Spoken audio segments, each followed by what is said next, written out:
Hi, I'm Commissioner Raquel Regalado, and we're here on our show about D7 influencers, people that are doing amazing work in District 7. And today, our guest is Meg Daly. How you doing, Meg? Hello, nice to be with you, Commissioner Regalado. It's a pleasure. It's a pleasure. I can't believe this is your first time at Community Papers. Grant is going to be so jealous. We beat you to it, Grant.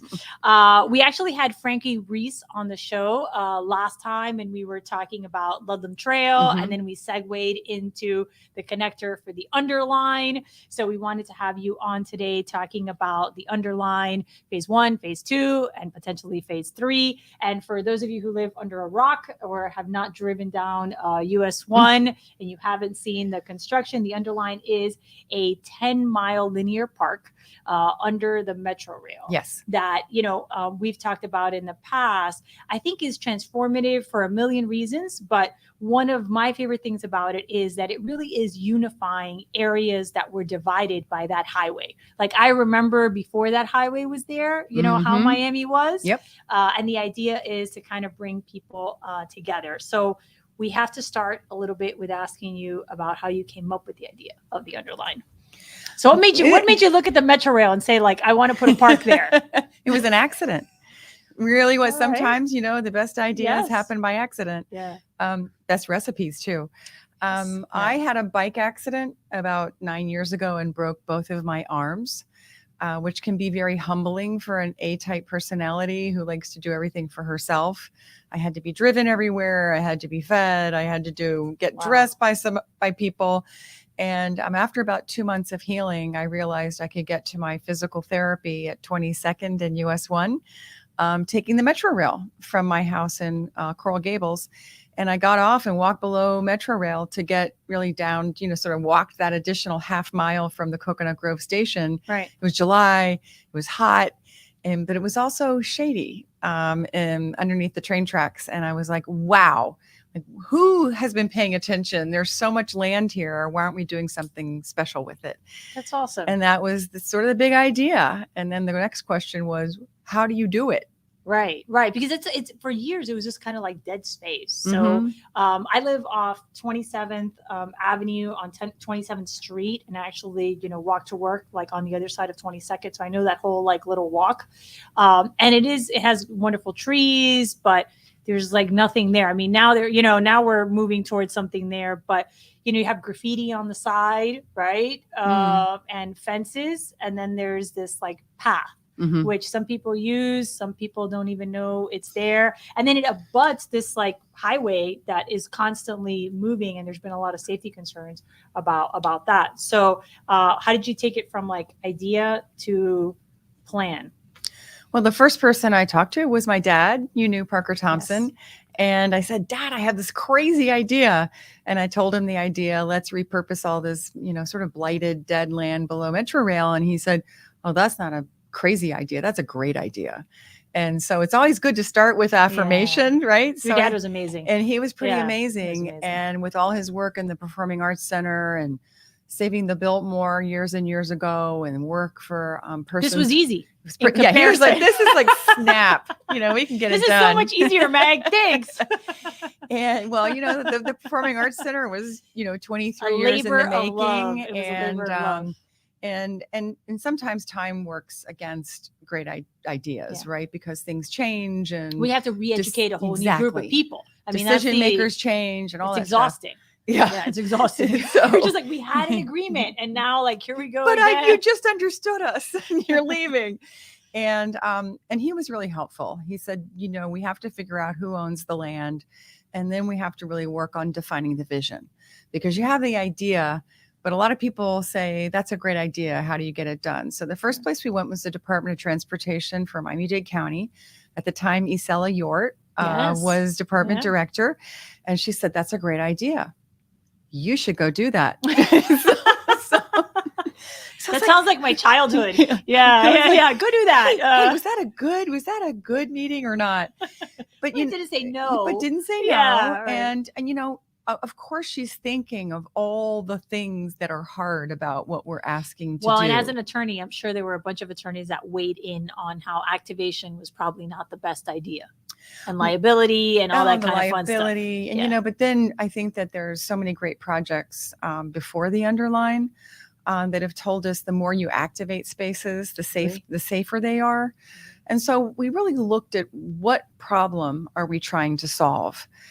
Is it just this project to do something cool, or is it solving the bigger problem? And in Miami-Dade County, it's primarily safety. And you talked about how people are walking directly adjacent to a major arterial road that's operating at two times its design. Oh, they play Frogger like up and down. It's very disturbing. And it's operating at a capacity double of what it was really designed for. And so that's a federal highway run below a county facility, which is the Metro Rail, alongside a number of homes. And now they're looking, saying, let's unite all these modes of transportation and create something multimodal, which you can walk, you can bike, you can take mass transit, and you can drive, right? And that's important, because I think a lot of folks, when we first talked to them about the Underline, we explained, like, yes, it's a park, it's a linear park, and it's going to be beautiful, right? It has landscaping, and we'll talk about the trees and all that kind of stuff. But it's also first and last mile. Yep. And it's about mobility, and it's about getting people to transit, because when you deal with Miami weather, right, and the uncertainties of it, right? You're going to use Metro Rail, but how do you get from there to where you're going? So I think the idea that, it can be two things, it can have these two purposes, is something that people at first weren't really understanding. They were like, is it a park or is it transit? Like, how do you explain to people that it's actually both in a very beautiful way? Yeah, and I think that that's a great point, because the cost of land is so high.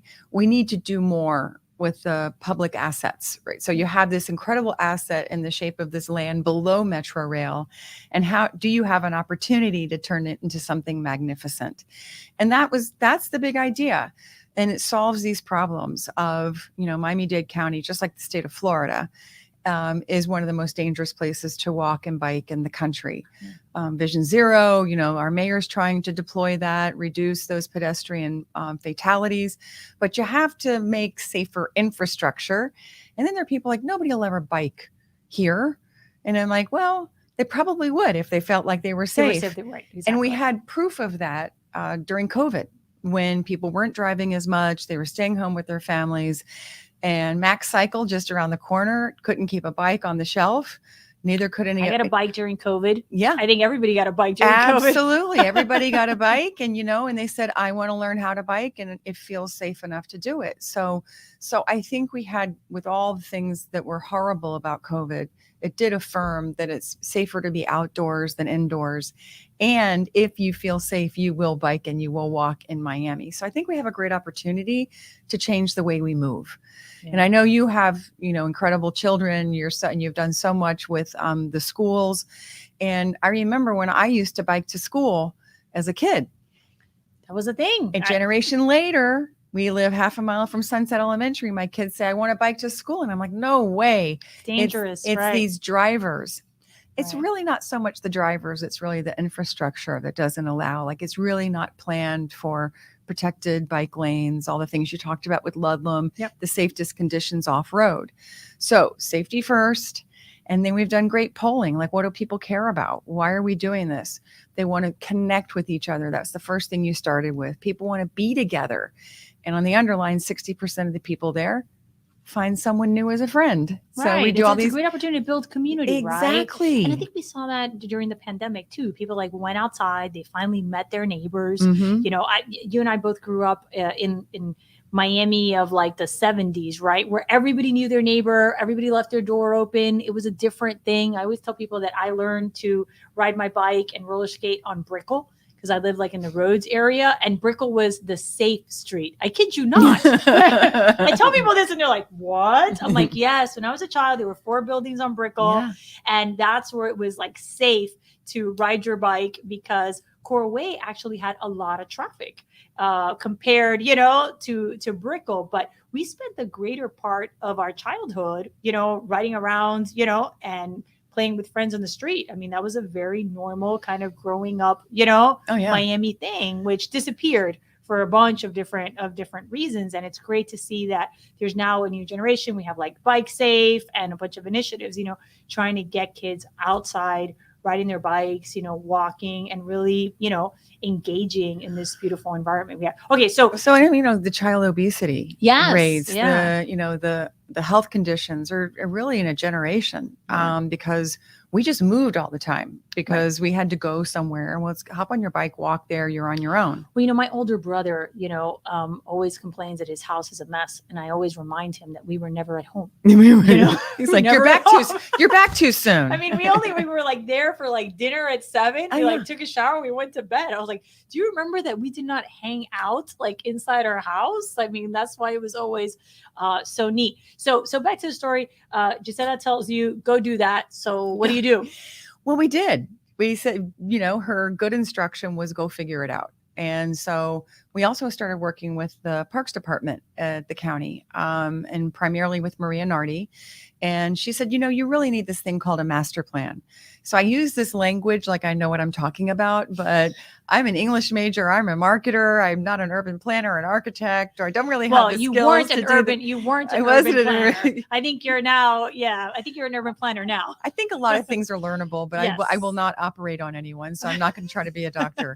And so she said, you need a master plan. And so she told us what that looked like. And so we raised the funds. We are a nonprofit. And through philanthropy, we assembled the funds to hire really one of the best design teams in the world, James Corner Field Operations, who designed the High Line in New York. And if your listeners, which is the opposite, so it's the opposite. Took a 2.5 mile derelict train in Chelsea, in Meatpacking District, Lower West Side, and turned it into an elevated park, and it's absolutely magical. It's lovely. It is. So they came in and did the professional work. But prior to that, we said, we have to help people understand the vision, because you can talk about it, but how can I possibly get my head around 120 acres alongside of US 1 below a train turning into beauty? Right. And from the Miami River to Dadeland. Mm-hmm. I mean, that's like a tremendous stretch. And I don't think people really understand like something that large. Yeah, because, and I think that, and I'll go back to finishing the question, that you asked, but I think that these big transformational projects, I think we need to get behind them, because we're at the point with that growth you talked about on Brickell downtown in our neighborhoods, the fact that people can't find a home, there's not enough affordable housing. We really need to come up with these big transformational projects that solve big problems quickly. Okay. And then other things can attach to it. So we view the Underline as a spine, where Ludlam Trail connects to it on the south, and then Miami River Greenway on the north. So then you start to create these systems that start to work, and not just something that's a block long. Right. So, back to this issue of getting people to understand the vision, the University of Miami School of Architecture adopted us, and a studio class at the School of Architecture came up with some visioning studies, and we turned that into exhibits. We were at History Miami and Coral Gables Museum, and we were just proselytizers. We were just out there every day banging on doors. You need to hear about what's coming. This is the future. But I will say this. I mean, in a county where there's so much angst and bad blood regarding transit promises, because we got to be honest, right? I mean, the half penny is going to be 20 years this summer, and not exactly what it was chalked up to be, right? To get people to buy in to, we're actually going to do this, right? Beyond kind of like the aspirational, we're actually going to do this, and it's going to be transformative, and it's going to be done in a relatively quick amount of time. Exactly. Because I mean, people are still waiting for what was promised, 20 years ago. I don't think the county could have done it. I think if you wouldn't have stepped up and had a nonprofit and done it, I don't think the county has the credibility to do something of that magnitude if there wasn't a Meg and the Underline involved. Well, I think there's two sides to that coin. The one is, a lot of great ideas, they get master planned and they go a shelf. There's actually a shelf at the county. There's some shelf. It's 20 on master shelf, plans. The dead shelf. And I just don't have time on my side. Nobody does, actually. The guys from the High Line were in their 20s when they thought of it. I was in my 50s when we came up for the idea of the Underline. And so we know that speed of delivery is very important to sort of counter that disbelief that things won't happen. And there are unfulfilled promises, but there was something I talked about yesterday. It's sort of like what happened to us during COVID, this merging of in-person and virtual experience for work. And we were not pulling ourselves into that. We got pushed into it. Right. And I think that the future is pushing us into coming up with big solutions, smart plan, right? And I mean, you're intimate, obviously, with all of this, with your work at the county. And so, it all comes down to will, and it comes down to money. Yeah. And so you have the vision, you need the will, and then you need the money, and then things can happen. And then, unfortunately, sometimes even that, stalls a project. You never know. But I do think that this partnership, we're better together, working together than trying to do things separately. I think at the end of the day, it will be one of Miami-Dade County's most successful transit projects. I mean, in terms of like when you said we're going to do this to when we're actually done, I mean, that the time that it took you to do phase one, I mean, there it was, right? Here's phase one, here's the underline. And we were all like, what? Meg finished? Yeah. Someone said, you're done, aren't you? I'm like, we do 20%. But I think it was important. Less than that. It's 1/20th. 1/20th, right. But I think it's important for people to see it, because I think now it was a lot easier for you to take people to phase one and be like, this is the underline. Right. I mean, obviously, phase 2 and phase 3 are so much larger than phase 1. But at least if someone has a question, they could physically go to phase 1 and see it and be like, oh, beyond like the drawings, this is what the underline is gonna look like. So you did phase 1, and now we're in phase 2. Right. For those of you that live in my neighborhood, you drive by and you're wondering, why have we torn up everything under the Metro Rail? If you could tell us a little bit about phase 2. So I just want to mention, we really saw phase 1 as proof of concept. Yes. Yeah. And it's like anything, like if you're a software developer or something, you have to sort of show this is what's coming. Yeah. And we learned a lot in phase 1. We learned we needed a lot more doggy bags. Because everybody's walking their dog. Yes. We learned that we're in the midst of a transit hub, right? So we have people transferring from Metro Rail to buses to trolley, and they're trying to get there quickly. Right. And the underline has given them a place to pause and connect with nature and in beauty, and with all the programs we have. Yeah. So it's really been, and we've learned a lot, and we're going to do we're only going to do what we did well in phase 1 and phase 2, which it's always a process. It is. Yeah. It's always a process. So it was really great that we started with the testing ground of the first half mile. Phase 2 is from Coral Way to Southwest 19th. So it goes through the roads, the Silver Bluff neighborhoods, and then Shenandoah is really near there. And so what's coming there is a huge playground for small kids, older kids. There'll be public art, there'll be children's programming, and that's directly adjacent to Simpson Park. And then as you sort of connect south to Vizcaya is going to have this really cool plaza and areas for farmers markets and plant sales and all the things that I think that community has told us that they want. Free yoga classes, great activations. And then by Southwest 17th, we're going to have our first bioswale. What is a bioswale? Yes, what is a bioswale? So it's green infrastructure. It's basically using plants and rocks to collect stormwater and clean it through the plants and percolate it down to the aquifer. So all those columns for Metro Rail have water runoff. They have downspouts. So we're going to collect it. So they have those pretty little lines on them. Yes, that's from the dirt. So there definitely is dirt that comes from Metro Rail.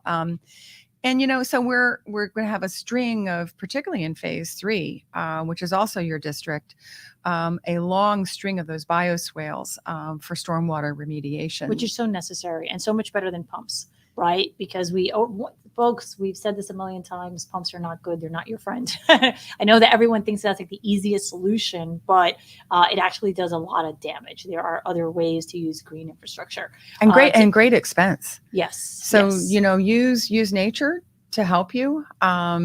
Nature's also really helping us with butterflies. You've seen them. Yes. So all of our plants, we thought we were very smart that we could have specific gardens for butterflies. the whole 120 acres is a pollinator park. So it's seasonal, so now we have the monarchs coming out in force. In a couple of months, we'll have the sulfur butterfly, which enjoys the senna.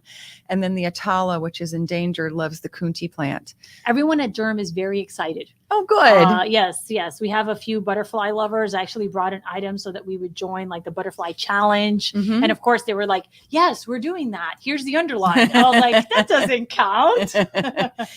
Well, so you're talking about the planting. Right. And so we're inspired by what was here. So Right. hardwood hammock / pine, which is exactly. So it's all pine rockland. And then on top of that, it's not just restorative, it's additive. So in Brickell Backyard, we added 30,000 plants and trees. And in phase 2, which is 2.25 miles long, we're adding 100,000 plants and trees. So amazing. The 7 miles in phase 3, which are from North Grove all the way to Dadeland, over 300,000. So over 500,000. Which that area desperately needs. And obviously the shade really gets people outside, gets them moving. And right now it's like really stark. Before we run out of time, if you could tell us about the infrastructure piece, because for the folks that are watching phase 2, they're seeing that we're tearing up a bunch of stuff. FPL is actually undergrounding some of their infrastructure. So what else is going there? So FPL, yes, and we're really happy about Very that. Excited there about were it, some right. people who were very unhappy. There were several lawsuits. My father was involved in one of them. If you guys don't remember the lawsuits, it was very litigious. It was a very fraught conversation. So I'm really happy that we've planned and coordinated. So you don't have the underline built and then FPL comes through and tears it all up to lay it down. So what we're looking at right now is 2 very big infrastructure projects happening at the same time. So FPL lays down, underline comes in and builds on top of that. And so I'm going to go back to our layers: transportation and safety, nature and beauty, community, right? And then health and wellness and recreation. So in phase 1, we have basketball, we have soccer, we have a sound stage where we've programmed everything from kids programs to ballet. And that will be now along 10 miles from Dadeland to Brickell, right? Amazing, right? In a place where you really don't have a lot of parks. You have a few pocket parks here and there, but not anywhere where you can have like programming of that breadth. And the fact that people can get there using the Metro Rail and parking, at one Metro Rail station and then going and enjoying that really does alleviate the traffic and the congestion. Which I think speaks to accessibility. Yes. So this is something that is really one of the only county parks that has direct access to transit. So that to me, that's a problem solver, right? So in New York, it's 10-minute walk. So now it's just a train ride away. And the other thing I think in terms of accessibility is we go through so many different neighborhoods. And you talked about what the train did and what it looked like. It's still census data shows you have served and underserved on both sides of the underline. And so this park is what stitches them all together, right? And nature does that. And you want to go hang with someone who you don't know or know. And I think the last part, some people were saying, well, how do you manage this thing, 120 acres? We have 24-hour security right now, 18-hour maintenance, and we never close. Right. So this is a 24-hour, you can walk there, you can bike there, it would be lit, it's safe. Unlike any other park, right? Right. Because that makes it significantly different from the majority of parks. And I think that fits people's lifestyle too, because the reality is that some people are just on different schedules, and everything from when they work out, to when they walk their dog or when they take their kids, that allows more people to really activate it. And like you mentioned, that activation provides safety. There is safety in numbers. When I talk to people about cyclists and pedestrians, they're like, actually, they're making your neighborhood safer, right? Because the more activity you have, the safer it is. Before we run out of time, Wi-Fi infrastructure. If you could tell us a little bit about your work with Hotwire. Well, I want to thank you for your help. In phase 1, we worked out a great partnership with Hotwire Communications that they agreed to provide free Wi-Fi for all of our visitors on the underline. And it's not like you have to go through this long form to fill it out. You go in, you check in, and I'm here, and you get free Wi-Fi access, which is great. And then now the future phases is being built in. And so there will be a duct and you run the fiber, and then you have all the pleasure of free broadband along the full 10 miles of the underline. The Knight Foundation has also been very helpful and funded a tech master plan. So we were on a show yesterday and they were saying, what does the future of public spaces and technology look like? And I go, well, since it's the future, we don't know yet, but we do know that this is the future of public spaces. We now have the spine, we have the digital highway.